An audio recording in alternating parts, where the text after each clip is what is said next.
Hello and welcome to my 5 or 6 minute video on smoking a beef brisket. The brisket I've got here from the butcher today is about 1.4 kilograms, so about 3 pounds. I'm going to be smoking it in the Weber Smokey Mountain. I'm going to be aiming for a target temperature of about 225 to 250 degrees Fahrenheit in the Smoky Mountain. And when the meat gets to about 165 degrees, I'm going to take it off and I'm going to wrap it in foil and put it in until it gets to about 195 degrees. I think all in all, it might take kind of 6 or 7 hours to cook this. All I'm going to do, I'm going to rub some oil on it. I'm going to put this rub on it as well. And this rub is just salt, pepper and Tubby Tom's Dragon Salt, which is a Chinese style salt, and it's excellent. So I'm going to go ahead and do that, and then I'll be back with you and I'll show you the setup of the Smoky Mountain before I then put this on. So I'm going to be fairly liberal with the oil here. I'm going to get it coated all over and rub it in everywhere. And I'm going to do the same with the seasoning as well. I want it everywhere. I'm not going to rub it in heavily, I just want it kind of coating the meat.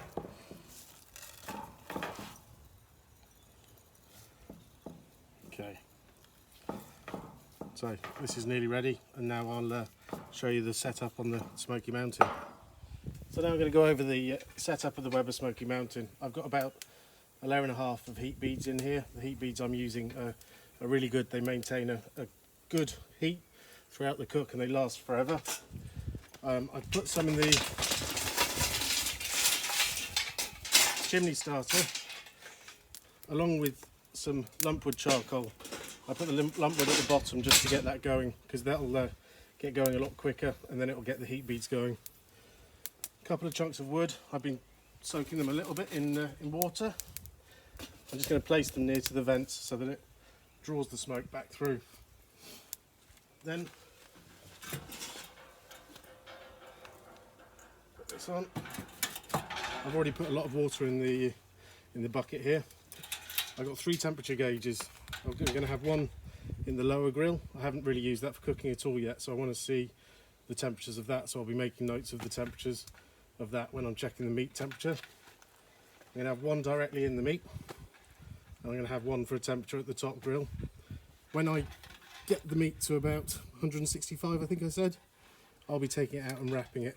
So I'm just going to finish putting this together and I'm going to get the meat on there. Okay, so the Smoky Mountain is now up to temperature, just over 220 degrees. So I'm going to put the meat in. It actually got to temperature a lot quicker than I thought it would. So I'm probably going to close up the lower vents just to try and reduce the speed at which it's going up. Also going to put the temperature gauge for the meat right into the thickest bit of the meat.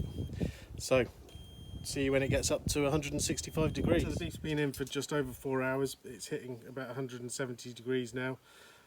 Initially it was getting hot really quickly. Had to close a lot of the vents to get it cooled down. So now I'm just going to wrap it in foil and I'm going to put it back in the barbecue and leave it till it gets to about 190 degrees, and then I'll be taking it out to rest, and probably rest it for 45 minutes and then it'll be ready to go.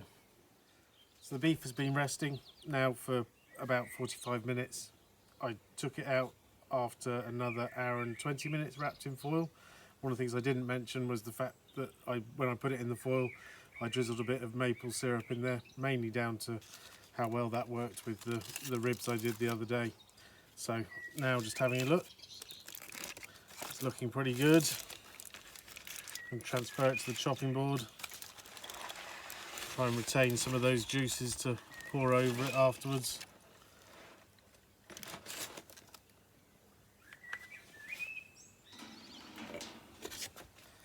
And let's cut into it. That's looking pretty good. Got some good pink smoke rings on that. It smells amazing. Plenty of moisture in it. Just try a little bit.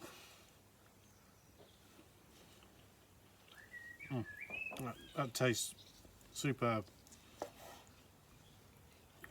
We're going to have some of that with some fresh bread and some salad. Hope you enjoyed the video. Thank you.